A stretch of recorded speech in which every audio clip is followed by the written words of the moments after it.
Hello. So today I set out about 20 minutes ago to do a topic on what is marketing. And the reason I want to do this topic is because I just think it's such a convoluted topic.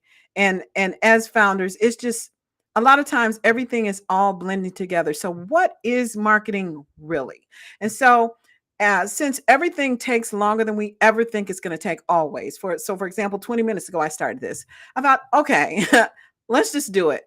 And so I'm just going to hop out here real quick because I think it's worthwhile to at least begin a conversation about taking us back to foundation, because the fundamentals of things don't really change. What happens is we discover a different way to tweak it or spin it or show it to people. And so it looks like it's new. It's like shiny object syndrome, right? So today I'm just going to take a couple of minutes in this live just to talk about what is marketing and some of the components around it that we may think are marketing, but really are not marketing. Okay.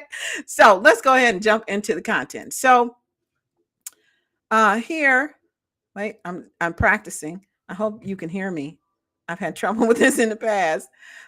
So what is marketing?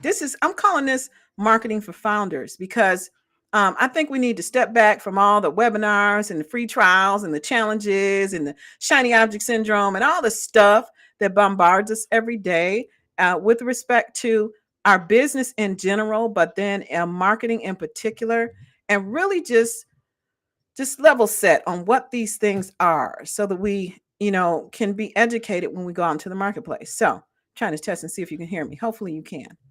Let's see.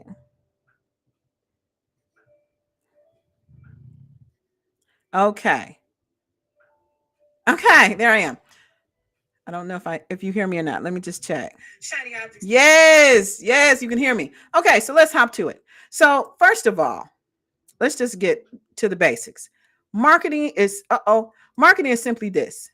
Marketing is taking someone who knows nothing about what you do, knows nothing about you, and making them aware of you. You're just making them aware that you exist. That's all marketing is. I learned that from a guy named Ray Higdon at a coaching program I was in. It's like, it's just taking someone from not knowing you to knowing you. Okay, well, that sounds super simple. But let's keep going and just talk about some of the components that we sometimes think are marketing that are not.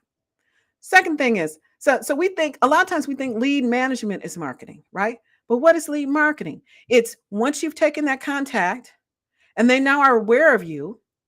I personally think that there's some other nuances in here because I think they're suspects. Then they're not really leads, but you're creating a journey. Lead management is creating a journey for this newly aware lead to determine whether or not it's possible that you may be able to help them. In other words, lead management is hey, I might be able to help you out. Check this out.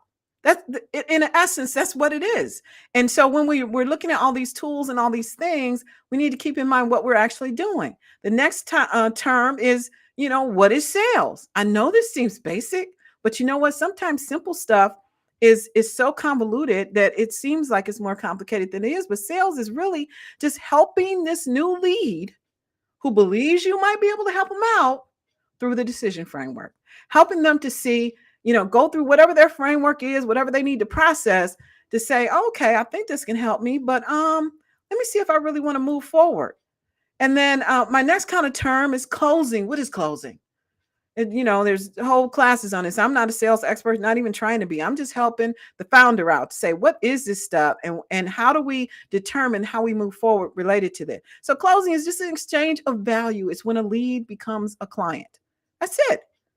Now there's psychology behind it, and there's a whole lot of things that happen to make that happen. But at the end of the day, if the lead sells himself because you've helped them through to make a decision, then that's it. And then the next thing is that my next term is onboarding. So see, we don't stop there. We don't stop at closing. We can't stop at closing. We have to onboard. And onboarding is integration of your new customer into your ecosystem. It's how do they come on board? How do they go from being someone who has never used your product before to someone who's happy about the decision that they made? Onboarding is where the doubts can begin. If you don't have a proper onboarding process and you don't help your new customer or client through that process, they're going to begin to have doubts about whether they made the right decision to join you or not. And we don't want that. So we want to pay attention to onboarding. My other term is delivery. What is delivery? You think, oh, well, I just send them the thing. No, really? Yes, you send them the thing, but it's that point where you provide value that's equal to or above what you committed to. They need to feel, your new customer or client needs to feel like they made a good decision. Everything, and this is my opinion, okay? I'm not like a guru. I'm just like you, a founder, trying to, making this thing happen. And then customer relationship management, which I think is one of the most misunderstood terms, I swear. It's not an app. It is a thing that you do with an app, and their apps are called CRMs. But trust me, it's reinforcing. This is my opinion, according to the truth, according to Jewel. Take it for what it's worth to you. But so customer relationship management is reinforcing the client's buying decision from the moment that you have a new client forward. You are always working to make sure and help them to be confident that they made the right decision in going with you. And I mean, that's my opinion of it.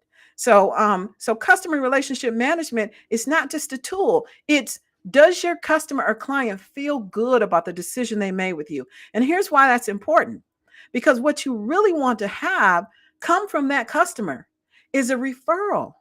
The referral is a product of a satisfied customer, not, I had a real estate guy reach out, on LinkedIn. Hey, well, if you know anybody that needs a real estate agent, then, let me know. And I'm thinking to myself, I don't even know you. You know what I'm saying? I mean, I don't think there's anything wrong with requesting referrals from strangers, right? Because how else will people know what you do? But the best place to get a referral is from a client bragging about how happy they are with your service to someone that they, know, like, and trust and care about, and that they would entrust their friend with you. That is what we want. At least for me, that's what I want in my business. I want referrals, and I want referrals to come from satisfied customers. Okay. So now I said all that to say, and this is really short, the baseline business framework. What is that? I never heard of that, Jewel. Well, that is the framework that I am wanting to just really proliferate throughout entrepreneur land and founder land. And that is, it's a tactical boundary that you draw around your customer that helps you to do all those things that I just talked about, and helps you to tweak and identify what tools you need to do the thing. And so it's hard to, in the market today, it's so hard to like focus, because everybody is going to tell you that their thing is everything you need to get customers, get clients, 10x your sales. I mean, everybody in marketing knows the buzzwords, the things that are going to have you go, right, and buy some stuff because you're so desperately wanting new customers and leads and stuff like that. But I'm telling you, you have to, especially with so many tools and things coming out to the marketplace, I just believe you really have to take ownership of this process, and just really push yourself above, and take your role. I use the term entrepreneur autonomy. And what I'm talking about is take back ownership of your process and your decision and your position in the marketplace when you're looking at marketing tools. And that way you'll know what you're getting. Now, I'm doing a live event on Thursday this week where I'm talking about how to leverage marketing technology to build a business that scales.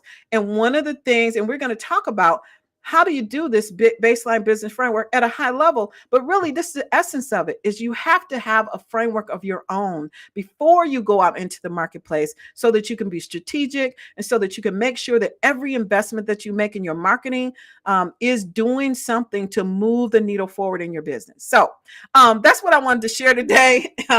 And I hope it was helpful for you. And I hope that you will register for the event. It's this Thursday. And I will talk to you more then. Thank you for watching. Bye for now.